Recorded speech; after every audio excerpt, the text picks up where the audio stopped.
পীর সাহেব কি উকিল নাকি? পীর সাহেব কি উকিল না মুক্তার যে ওর ওসিলা করে ক্ষমা করে দিবে?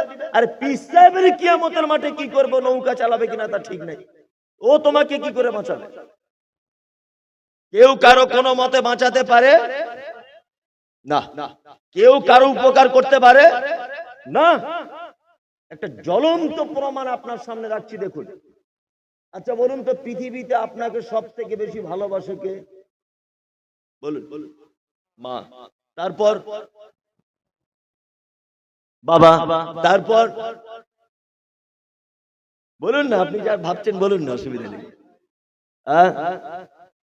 আপনার স্ত্রী, আপনার ভাই, এগুলো ভালোবাসার জিনিস, তাই তো?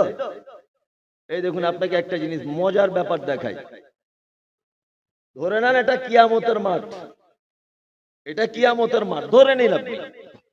আমি মমতাজুল ইসলাম, আমাকে জাহান্নামে নিয়ে যাচ্ছে, নাউজুবিল্লাহ, আল্লাহ জাহান্নাম থেকে বাঁচাও, বোঝানোর জন্য বলছি। আমাকে জাহান্নামে নিয়ে যাচ্ছে দুইজন ফেরেশতা টেনে। আর এইখানে দাঁড়িয়ে আছে আমার আব্বা, এইখানে আমার মা, এইখানে আমার স্ত্রী, ওইখানে আমার ছেলে, এরা চারজন দাঁড়িয়ে আছে। আচ্ছা, যে দুজন ফেরেশতা আমাকে টেনে জাহান্নামে নিয়ে যাচ্ছে, আচ্ছা বলুন তো, আমার আব্বা, আমার মা, আমার স্ত্রী, আমার ছেলে জাহান্নামের আগুন থেকে ওই ফেরেশতাদের হাত থেকে বাঁচানোর ক্ষমতা রাখে কি রাখে না? রাখে? রাখে না।